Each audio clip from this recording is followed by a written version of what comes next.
what in the world does therapy for social anxiety look like in my office? Now, this isn't going to be a video that covers all the therapies or approaches, nor all the tools and things that you'll need to experience and overcome to have a new relationship with yourself and your anxiety. But I do want to tell you a little bit about what it looks like on coming to see me. The reason for this video is because it can take a long time for you to first take that step, and I'm hoping that by giving you some insight on what this looks like, you'll feel more empowered to make an informed choice. Again, this isn't going to cover everything possibly. These are themes and patterns that most people go through, and even though I list these step by step, it's not a linear process either. I still want to try to educate you on these common patterns and routines that we go through. So again, you know that you don't have to sit with these feelings anymore. You can come see me. We can make progress. We can give you tools and techniques. We can educate you. We can give you different homework assignments and therapeutic challenges and learn that it's more than just therapy. You may benefit from exercise or mindfulness or yoga. Maybe you don't. Maybe it's different things that we work on. Everyone's going to have a unique experience, and yet there's still these broad patterns that we know are helpful for most people. Therapy is not a cure. It is very helpful though. So before we come into the office, the first step is to schedule a strategy call. And the strategy call is a 15-minute phone conversation that I know can be really intimidating. And this phone call that we spend 15 minutes in, we break into 3 chunks. The first one is to briefly understand what brought you to me to this phone call. What was the event? What was the moment? What was the context that helped you see like, hey, I do want to change this? The second part is I share briefly how my approach might apply to that unique context that you're coming to me from. And then at the end of that, the third step of that phone call is to do administrative stuff. Schedule the first appointment, talk about what paperwork comes in, and the fees and insurance stuff. So again, before we even get in the office, we'll spend some time on the phone for about 15 minutes. And I know that that is a really intimidating thing, so I try to make it as calm as possible. I still think it's a necessary step though, because it's going to set the stage for that first session. The first session that we meet begins, and that is really step 1, building safety in my office. I start out the first session clarifying confidentiality. The most important part to help people feel safe is knowing that what you say to me stays with me. There are 3 limitations to confidentiality that we'll talk about in that appointment, and know that I still won't share unless I have your express written consent, and will answer any and all questions that we can, even if those limitations are happening. So we do our best to understand and be informed about confidentiality, and then I may share a little bit more about, just hobbies and interests in the office and finding it to help you get adjusted to this new environment. Once you start to feel like you can talk, I try to get history as much as you're willing to share. I'm not going to push on the first day because it's not helpful. I want you to feel safe. I always find it interesting that social anxiety therapy is confronting the biggest fear, the core fear, on day 1, actually even before that, just even thinking go to therapy, that strategy call. So the first session, I'm still really trying to build our relationship and help you feel safe and really reassure you that I'm not going to judge. I know that may feel impossible to consider and think about. I really hold you in unconditional positive regard. I can see that you're going through something and I want to help you through it, not judge you through it. So as we build safety, we are able to talk about more challenging things, and at the end of every session I try to make sure that I either reinforce or teach one new skill. This skill may be an insight skill, like a new awareness, a new concept to really reinforce as you go throughout the week, or it may be a tangible skill to go do. It may be a question to go journal about, or it may be a breathing technique to try, or it might be something really personal and unique to you to go ask a tough question to somebody, to go explore what it might be like to feel safe outside of this office. So I really try to make our sessions count by reinforcing or teaching at least one new skill or perspective every session, and that includes the first session. So as we gather history, I may notice a pattern of thinking, or we may talk about certain things that lead us to teaching a concept called diffusion. And in acceptance and commitment therapy, there's 6 pillars. We'll talk about that in just a moment. But as an example, diffusion in that first session is commonly saying things like, I notice a thought of doubt.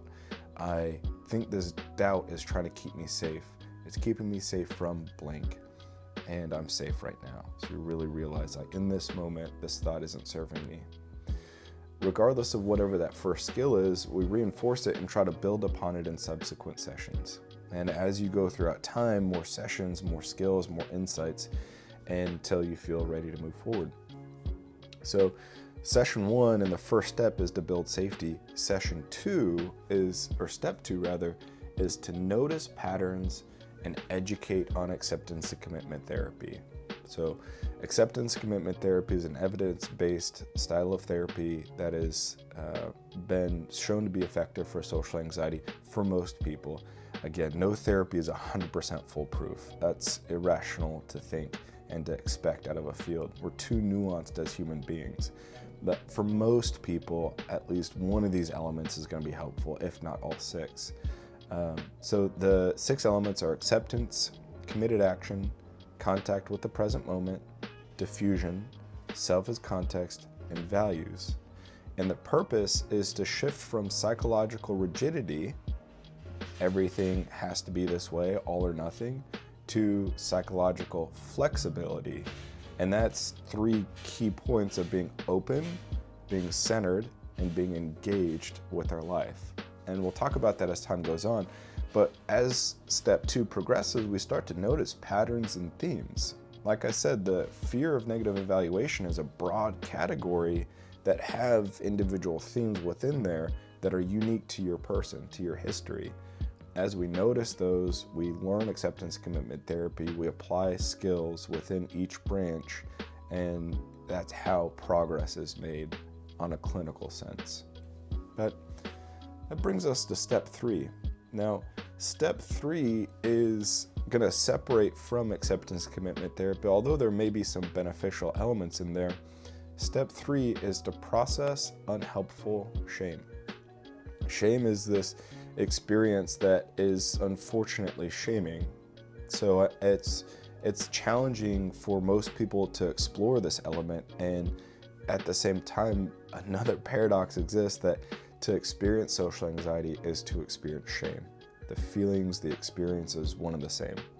And understanding what's helpful and what's unhelpful about the shame can influence our values and our purpose and our reason to go expose ourselves to fearful things after we've made progress in therapy and feel and can see your strength rather.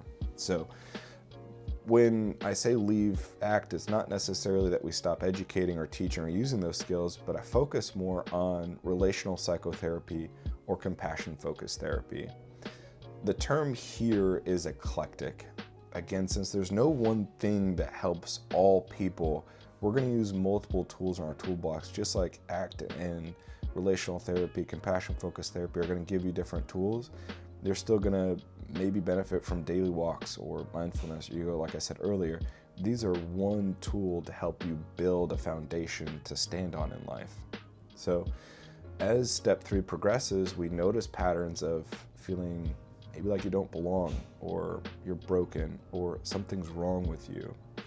Commonly people feel like, hey, I may be able to start conversations with people and I don't know how to maintain relationships. What's wrong with me? I have people and friends, and then that core group keeps going on and I leave after I make a mistake. What is happening? Why am I so broken? So we notice these patterns, we notice how they have unfolded in our life, where they come from, and we hold ourselves with hopefully positive regard as time goes on.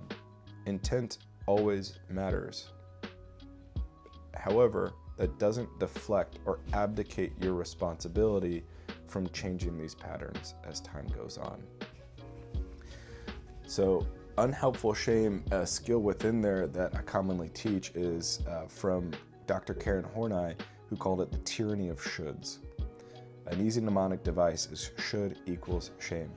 So I'm unintentionally shaming myself when I say I should make more blogs. I should make more videos. I should be a better father.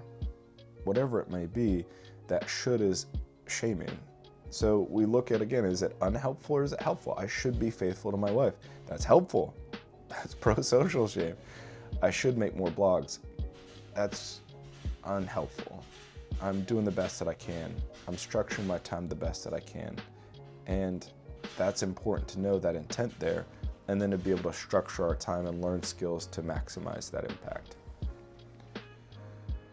Step 4, as we've noticed the shame, we've noticed patterns of thinking and behaving and historical context of things, we often experience awareness or insight into traumatic events that have happened. And step 4 is processing trauma. We'll be able to see how these patterns and events have influenced the way that you think, and then also how this painful history still presents itself today. Part of experiencing social anxiety and the reason that people commonly delay treatment for over a decade is because of experiential avoidance. So flip those words and that's what that means. It means to avoid experiences. Most of the time those are negative experiences that we're avoiding processing. And it's not that we have to get into every single detail, nor does it mean we have to use one specific approach.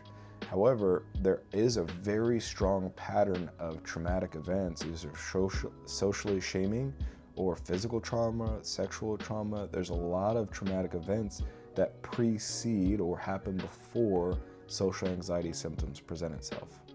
So it's no shocker that a third of people with social anxiety also have PTSD, and a third of people with PTSD will develop social anxiety. These are common patterns. So most people in my office for social anxiety will understand that there is a trauma history, and we can either do EMDR, we can do cognitive processing therapy, we can take a narrative approach, whatever feels more appropriate or more effective for you. At this stage of my career, we have multiple toolbox and approaches to use for your unique context. And I think that's important to understand that there is still a relational approach to sharing your history. Even by identifying it, maybe we put things on a list of 0 to 10, 10 being the most impactful experience and 0 being least impactful. Simply creating that list before we process is therapeutic. So there's not one way to do these things. There's not one therapeutic experience that happens for all people. Again, these are patterns and themes that I've found to be true. The last step in my office, and this is a dynamic step, but the last step is facing our fears carefully and bravely. Again, that might be creating a list of steps to go do a fearful thing. Let's say, for example, if I had arachnophobia, and just to understand what this is like, it's a fear of spiders, I may make step 0 experiential avoidance, just not thinking, distracting ourselves. Any thought that pops up, go distract yourself, numb yourself, self-medicate, whatever it might be. And then 1 might be to allow that thought in and notice its presence. Maybe step 5 is going to Petco to look at spiders through the glass. Maybe step 8 is to see a spider outside of a glass container, and step 10 would be to hold a spider. That'd be terrible.